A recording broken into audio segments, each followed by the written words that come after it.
All right, guys, we're here on day one of a job. I want to bring you into the world of how we actually start the project. So Danny's here with me as well as Nino. And the first thing we're doing is we come up with a design, and there's many versions of it depending on the wish list. And as we're coming up with designs, we're also working on a plan. So this back area right here, we're considering glass French doors in this gym. We're trying to eat this column up so it'll disappear. You'll see on our website, YouTube channel, we do that a lot where those disappear. But what I want you to check out here is Nino's working on the plan right now.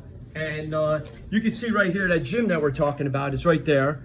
This is what you expect on day one, and we're going to give you this plan. We're going to file it with the town. It's still a work in progress. About halfway there. Still have to do all the electrical work, and then I'm ready to send it over to Maureen.